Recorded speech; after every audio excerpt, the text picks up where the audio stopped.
अस्सलाम वालेकुम स्टूडेंट्स। ये सॉफ्टवेयर रिक्वायरमेंट इंजीनियरिंग में जो है हमारा 6th लेक्चर है। आज जो है हमने इसमें पढ़ना है कि हमारे पास रिक्वायरमेंट्स के जो हैं लेवल्स, लेयर या उसकी टाइप्स कौन कौन सी होती हैं, जिसमें हमने सबसे पहले डिस्कस करना है कि बिज़नेस लेवल क्या होता है, यूज़र लेवल क्या होता है, प्रोडक्ट लेवल क्या होता है, स्टेक होल्डर लेवल और ट्रांजिशन लेवल्स क्या होते हैं। उसके बाद हमने देखना है कि रिक्वायरमेंट्स की करेक्टरिस्टिक्स या प्रॉपर्टीज़ या उसकी मतलब गुड रिक्वायरमेंट्स की जो है क्वालिटीज़ क्या क्या होती हैं।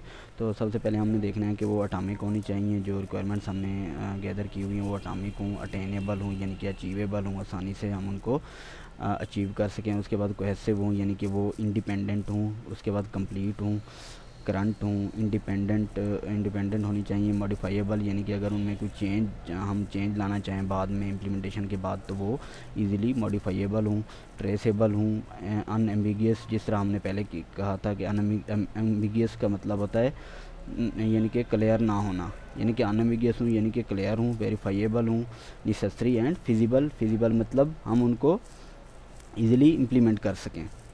तो आइए देखते हैं। तो सबसे पहले हमने देखना है कि हमारे पास जो रिक्वायरमेंट्स की या टाइप्स होती हैं वो कौन कौन सी होती हैं। हमारे पास सिस्टम रिक्वायरमेंट्स होती हैं और दूसरे नंबर पे हमारे पास यूज़र रिक्वायरमेंट्स होती हैं। तो हम different types of requirements are defined for different audience, यानी कि जैसे जैसे ही मतलब हमारे पास डोमेन चेंज होगी तो हमारे पास रिक्वायरमेंट्स भी हम उनके मुताबिक जो है वो डिफ़ाइन करेंगे। यानी कि अगर कोई सॉफ्टवेयर जो है वो किसी एग्रीकल्चर फील्ड से रिलेटेड हम डेवलप कर रहे हैं तो उसके लिए हम मुख्तलिफ़ रिक्वायरमेंट्स गैदर करेंगे, मुख्तलिफ़ तरीके से जो है वो रिक्वायरमेंट्स गैदर करेंगे। अगर मेडिकल फील्ड से कोई रिलेटेड सॉफ्टवेयर हम बना रहे हैं तो उसके लिए मतलब जिस तरह हमारे ऑडियंस होंगे, जिस तरह हमारे यूज़र्स होंगे तो हम रिक्वायरमेंट्स को उन यूज़र या ऑडियंस या स्टेक होल्डर्स के मुताबिक डिफ़ाइन करेंगे। We can differentiate between these levels by using the term user requirements to mean the high level abstract requirements, यानी कि हाई लेवल एब्स्ट्रैक्ट रिक्वायरमेंट्स हमारे पास यूज़र रिक्वायरमेंट्स होती हैं और हमारे पास दूसरे नंबर पे सिस्टम रिक्वायरमेंट्स होती हैं to mean the detailed description of what the system should do. यानी कि सिस्टम रिक्वायरमेंट्स हमारे पास ऐसी रिक्वायरमेंट्स होती हैं मतलब रिक्वायरमेंट्स की यानी कि सिस्टम ने क्या चीज़ जो है वो परफॉर्म करनी है, सिस्टम ने क्या जो है यूज़र जो है सिस्टम से वो क्या चीज़ एक्सपेक्ट कर रहा है, उसकी डिटेल डिस्क्रिप्शन को हम सिस्टम रिक्वायरमेंट्स का नाम देते हैं।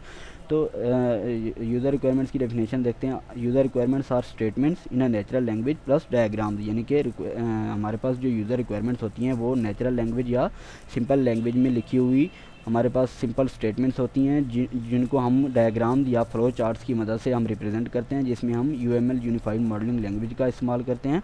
Of what services the system is expected to provide to system user, यानी कि उन सर्विसेज की नेचुरल लैंग्वेज में स्टेटमेंट्स या डिस्क्रिप्शन जो कि सिस्टम जो है यूज़र को प्रोवाइड करेगा। System is expected to provide the system user and constraints under which it must be operate, यानी कि वो जो सिस्टम होगा वो किन पाबंदियों कंस्ट्रेंट्स के अंदर रहते हुए यूज़र को वो वाली सर्विसेज प्रोवाइड करेगा।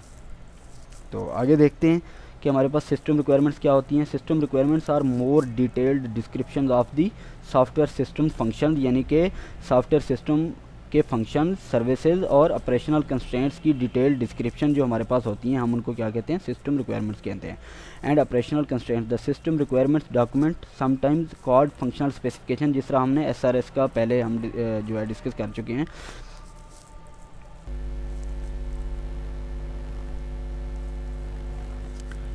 Should define exactly what is to be implemented. अब हमने मेन जो फ़र्क देखना है सिस्टम रिक्वायरमेंट्स और यूज़र रिक्वायरमेंट्स में। यूज़र रिक्वायरमेंट्स में हमारे पास ये होता है कि हमने हमारा जो कस्टमर होता है अभी हमने रिक्वायरमेंट्स को इम्प्लीमेंट नहीं किया होता, तो हमने यूज़र रिक्वायरमेंट्स में हम ये डिफ़ाइन करते हैं कि हमारा जो यूज़र है वो सिस्टम से एक्चुअली एक्सपेक्ट क्या कर रहा है। लेकिन सिस्टम रिक्वायरमेंट्स में हम जो है एक ड्राफ्ट टाइप या एक डॉक्यूमेंट बना लेते हैं जिन रिक्वायरमेंट्स को हमने इम्प्लीमेंट करना होता है। Should define exactly what is to be implemented, यानी कि किस चीज़ को हमने इम्प्लीमेंट करना है। तो सिस्टम रिक्वायरमेंट्स में बेसिकली एक जो सिस्टम बायर होता है या क्लाइंट होता है और जो दूसरा जो सिस्टम डेवलपर होता है उनके दरमियान एक किस्म का कंट्रैक्ट जो है हम वो डेवलप करते हैं। It may be part of the contract between the system buyer and the system developers. तो ये जो दोनों हमारे पास यूज़र रिक्वायरमेंट्स होती हैं और सिस्टम रिक्वायरमेंट्स होती हैं, इनको कौन कौन रीड करते हैं? Readers of different types of requirement specification. तो यूज़र रिक्वायरमेंट्स को जो है वो कौन रीड करता है? क्लाइंट मैनेजर जो है वो रीड करते हैं, सिस्टम एंड यूज़र्स रीड करते हैं, क्लाइंट इंजीनियर जो है वो रीड करते हैं, कंट्रैक्टर मैनेजर जो है वो रीड करते हैं, सिस्टम आर्किटेक्ट्स रीड करते हैं। और सिस्टम रिक्वायरमेंट्स को जो है सिस्टम एंड यूज़र्स रीड करते हैं, क्लाइंट इंजीनियर जो है वो रीड करते हैं, और उसके बाद जो है सिस्टम आर्किटेक्ट्स है, सॉफ्टवेयर डेवलपर्स है। तो ये जो है ये जो स्टेक होल्डर्स हैं, इन तमाम रिक्वायरमेंट्स को जो है यूज़र रिक्वायरमेंट्स और सिस्टम रिक्वायरमेंट्स को जो है वो रीड करते हैं। अब हमने देखना है कि हमारे पास जो सिस्टम रिक्वायरमेंट्स हैं उसकी फ़र्दर कौन कौन सी टाइप्स होती हैं। तो सिस्टम रिक्वायरमेंट्स की जो है फ़र्दर जो है वो 2 टाइप्स हैं, जिस तरह से है कि फंक्शनल और non functional requirements. Software system requirements are classified as functional requirements and non functional requirements. तो फंक्शनल रिक्वायरमेंट्स हमारे पास क्या होती हैं? Functional requirements are statements of services the system should provide, यानी कि स्टेटमेंट्स ऐसी सर्विसेज या फंक्शंस की जो सिस्टम ने प्रोवाइड करनी होती हैं, जो सिस्टम को प्रोवाइड करनी चाहिए। How the system should react to the particular inputs, यानी कि जब हम सिस्टम को कोई इनपुट देंगे तो वो उस इनपुट के बदले में हमें क्या जो है वो आउटपुट देगा। And how the system should behave in particular situation, यानी कि किसी स्पेसिफिक कंडीशन में, पार्टिकुलर सिचुएशन में जो है सिस्टम किस तरह से बिहेव करेगा।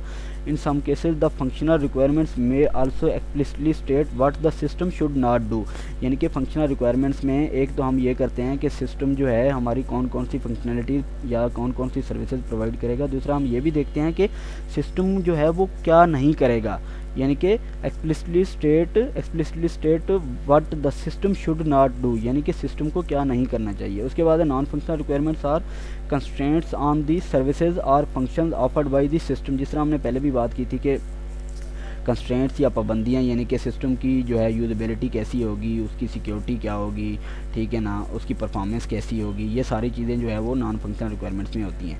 तो फंक्शनल रिक्वायरमेंट्स बेसिकली हमारे पास जो कोर ऑब्जेक्टिव होता है सिस्टम का, हम उसको फंक्शनल रिक्वायरमेंट्स कहते हैं। दूसरे जो कंस्ट्रेंट्स होते हैं उन फंक्शनल रिक्वायरमेंट्स पे सिक्योरिटी है, प्राइवेसी है, यूजेबिलिटी है, ठीक है ना, इंटेग्रिटी है, ये सारी चीज़ें जो हैं वो नॉन फंक्शनल रिक्वायरमेंट्स में आती हैं। Non functional requirements are constraints on the services of functions offered by the system. They include timing constraints, यानी कि किस तरह से जो है टाइमली जो है हमारा सिस्टम जो है वो रिएक्ट करेगा किसी भी ऑपरेशन के against. Constraints on the development process, यानी कि हम डेवलपमेंट प्रोसेस कौन कौन से अडॉप्ट करेंगे सिस्टम की डेवलपमेंट के दौरान।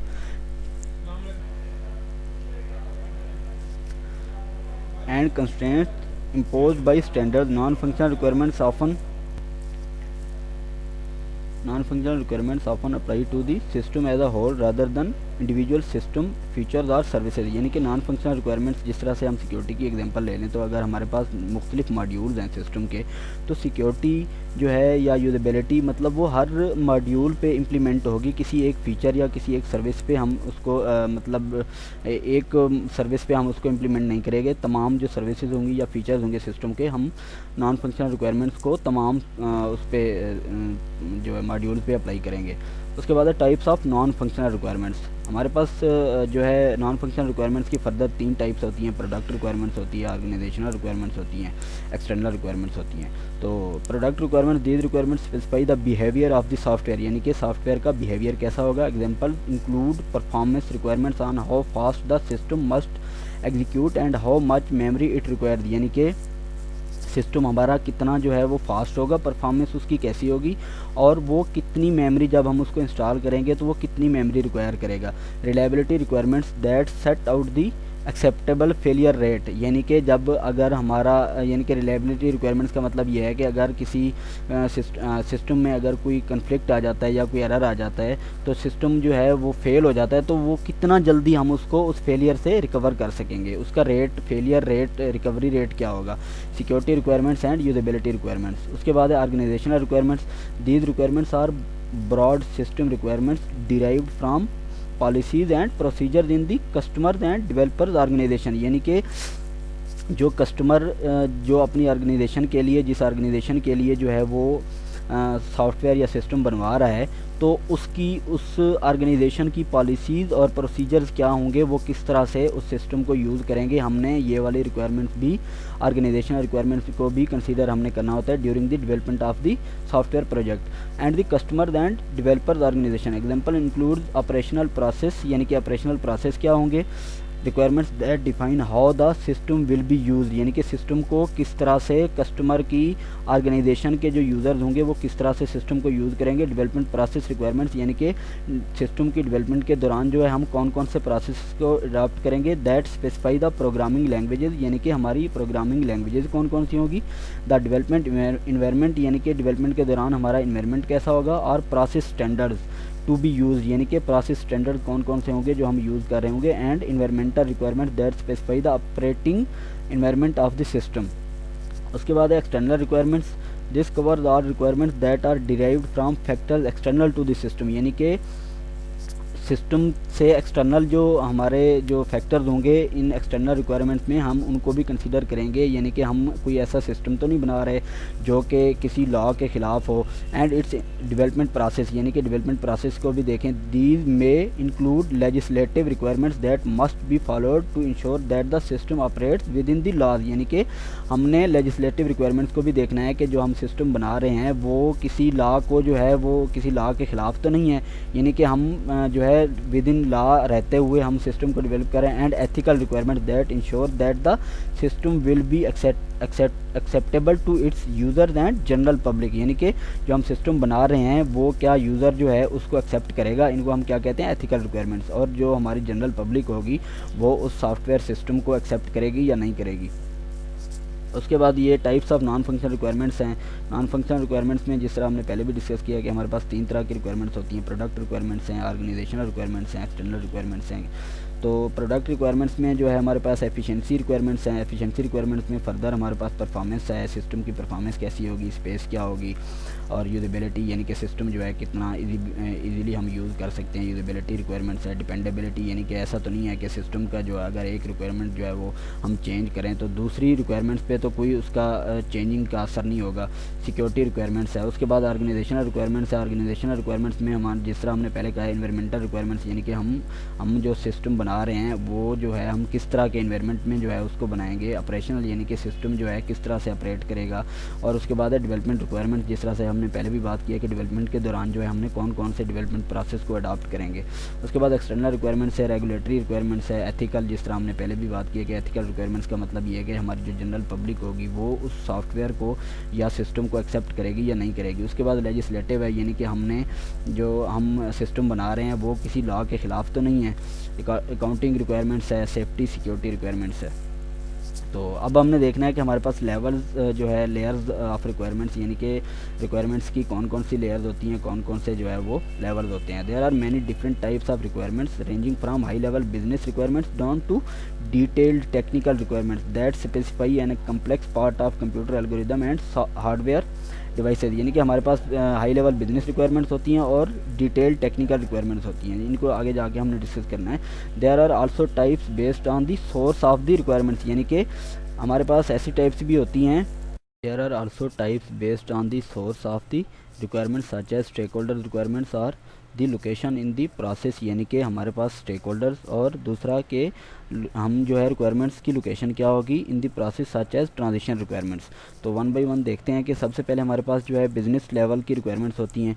तो ये जो होती हैं define the business problems and opportunities about the product, यानी कि बिज़नेस में प्रॉब्लम्स कौन कौन से होंगे और अपॉर्चुनिटीज़ अबाउट द प्रोडक्ट जो है वो कौन कौन सी होगी। उसके बाद है user level requirements defines functionality of the software, यानी कि सॉफ्टवेयर जो है वो या सिस्टम जो हम डेवलप कर रहे हैं वो कौन कौन सी फंक्शनैलिटीज़ या सर्विसेज या फीचर्स जो है वो परफॉर्म करेगा of the software product from the user perspective, यानी कि यूज़र के पॉइंट ऑफ व्यू के पर्सपेक्टिव से हम देखेंगे कि जो हमारा सॉफ्टवेयर होगा वो कौन कौन सी फंक्शनैलिटीज़ जो है वो परफॉर्म करेगा। उसके बाद हमने देखना है कि product level define the software functionality must be built into the product, यानी कि हमारा जो सॉफ्टवेयर होगा वो किस तरह की फंक्शनैलिटी जो है प्रोडक्ट जो हम डेवलप करेंगे उसमें जो है वो प्रोवाइड करेगा। To enable user to achieve their task, यानी कि जो हमारा यूज़र होगा वो अपने टास्क या अपने काम को जो है वो अचीव करने के लिए जो हमारा सॉफ्टवेयर होगा वो उसको कौन कौन सी फंक्शनैलिटीज़ जो है वो प्रोवाइड करेगा, हम इसको क्या कहते हैं, product level requirements.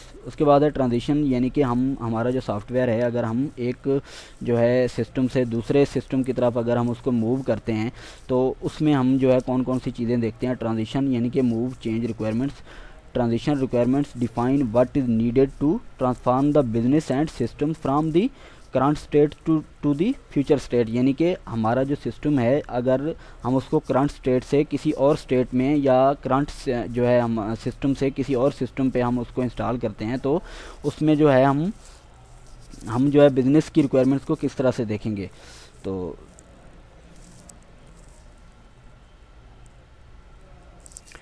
They define a transitory situation and once the system has been fully implemented, यानी कि ये जो है हम इनमें क्या चीज़ डिफ़ाइन करते हैं, यानी कि अगर हम सिस्टम को एक जो है स्टेट से दूसरी स्टेट की तरफ जो है हम ट्रांसफॉर्म करेंगे तो उसमें हम सिचुएशंस को आइडेंटिफाई करेंगे। And once the system has been fully implemented the requirements and their implementation will not be visible.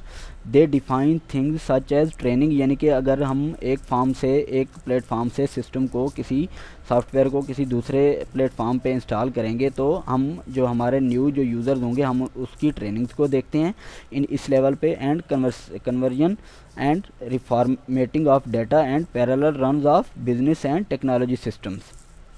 उसके बाद हमारे पास है stake holder requirements. Stake holder requirements are statements of the stakeholders needs and expectations, यानी कि हमारा जो stake holders होते हैं उनकी नीड्स और एक्सपेक्टेशंस, यानी कि एक्सपेक्ट करना, उसकी जो हमारे पास स्टेटमेंट्स होती हैं हम उनको स्टेक होल्डर रिक्वायरमेंट्स कहते हैं। And describe the feature that must be met if the business requirements are to be fulfilled, यानी कि ऐसे फीचर्स जो हमारा सिस्टम होगा वो हमारे स्टेक होल्डर्स को प्रोवाइड करेगा बिजनेस रिक्वायरमेंट्स को फुलफिल करने के लिए। रिक्वायरमेंट्स कैरेक्टरिस्टिक्स वेल आर्टिकुलेटेड, यानी कि एक्सप्रेस्ड होनी चाहिए अच्छी तरह से, जो हम रिक्वायरमेंट्स को एक्सप्रेस कर सकें, मैनेज्ड होनी चाहिए। And tested requirements are very important to any system development process, यानी कि this ensure small cost of, यानी कि अगर हम किसी रिक्वायरमेंट में अगर कोई एरर होगी तो हम उसको अगर इनिशियली ही आइडेंटिफाई कर लेंगे तो हम जो उन रिक्वायरमेंट्स की बेस पे जो है अगर हम कोई सिस्टम डेवलप करेंगे तो वो हमारी जो कास्ट होगी करेक्टिंग कास्ट, यानी कि रिक्वायरमेंट्स करेक्टिंग कास्ट जो है वो कम होगी। और अगर हम सिस्टम डेवलप कर लेंगे उन रॉन्ग रिक्वायरमेंट्स की बेस पे तो हम बाद में जो हमें कास्ट उठाना पड़ेगी वो बहुत ज़्यादा होगी। This ensure small cost of correcting a requirements compare to the large cost of the correcting this system once it is built, यानी कि जब अगर हम सिस्टम बना लेंगे किसी रॉन्ग रिक्वायरमेंट्स की बेस पे तो हमारी जो कास्ट होगी वो बहुत ज़्यादा होगी। तो इसलिए हमें जो भी मतलब एम्बिग्यूटीज़ होंगी या हमारे पास फॉल्ट्स होंगे वो हमें कास्ट को कम करने के लिए हमें रिक्वायरमेंट्स फेज़ पे ही उन जो फॉल्ट्स हैं उनको निकाल लेना चाहिए। Enterprise architect has a convenient requirements checklist element available from the extended requirements page of the requirements tool box, यानी कि इंटरप्राइज आर्किटेक्ट जो है वो एक चेकलिस्ट बनाता है जिसमें वो ये देखता है कि रिक्वायरमेंट्स की क्वालिटी को चेक करने के लिए the checklist can be use to indicate if the requirements is ready for implementation, यानी कि हमने जो रिक्वायरमेंट्स बनाई हैं क्या वो हम चेकलिस्ट के थ्रू एक चेकलिस्ट बनाते हैं, उसके थ्रू ये चेक करते हैं कि जो हमने रिक्वायरमेंट्स जो है गैदर किए हैं वो इम्प्लीमेंटेशन के लिए इनफ हैं या नहीं है। तो उस चेकलिस्ट में हम सबसे पहले ये देखते हैं कि हमारी जो रिक्वायरमेंट्स हैं वो अटामिक हैं, अटेनेबल है यानी अचीवेबल है, कोहेसिव है और कंप्लीट है, करंट है, इंडिपेंडेंट है, मॉडिफाइएबल है, ट्रेसेबल है, अनएम्बिगियस है एंड वेरीफाइएबल है। तो वन बाय वन देखते हैं हमारे पास जो characteristics qualities of good requirements है। सबसे पहले तो ये है कि हमारी जो रिक्वायरमेंट्स हैं वो अटामिक होनी चाहिए। अटामिक का मतलब ये है कि requirements should express a single stake holder need, यानी कि रिक्वायरमेंट्स जो है वो किसी स्पेसिफिक टास्क के लिए जो है हम उसको डिफ़ाइन करें, ना कि एक रिक्वायरमेंट्स के ज़रिए हम 2 से 3 टास्क को जो है वो आइडेंटिफाई कर रहे हैं। Should be specific for one purpose, यानी कि किसी ख़ास मकसद के लिए एक रिक्वायरमेंट एक मकसद को जो है वो आइडेंटिफाई कर रही हो। When a requirement contains multiple needs it is not possible to analyse the needs independently, यानी कि रिक्वायरमेंट्स जो है वो ओवरलैप नहीं करनी चाहिए। अटेनेबल, अब हमने ये देखना है कि हमारी यानी कि ये भी अटेनेबल का मतलब ये है कि रिक्वायरमेंट्स की करेक्टरिस्टिक्स हैं good qualities of qualities of good requirements, the need specified in the requirements must be achievable, यानी कि हमने जो रिक्वायरमेंट जो गैदर की हैं या ट्रेस की हैं या एलिसिटेट की हैं तो वो हमारे पास अचीवेबल होनी चाहिए। If a requirement is not attainable the system will not be able to deliver the business value required by the stake holder, यानी कि अगर कोई रिक्वायरमेंट जो है वो अटेनेबल नहीं होगी, अचीवेबल नहीं होगी, तो हमारा जो सिस्टम के बिज़नेस पर्पज़ होगा वो जो रिक्वायर्ड को इसको स्टेक होल्डर को जो है वो रिक्वायर्ड होगा वो फुलफ़िल नहीं होगा।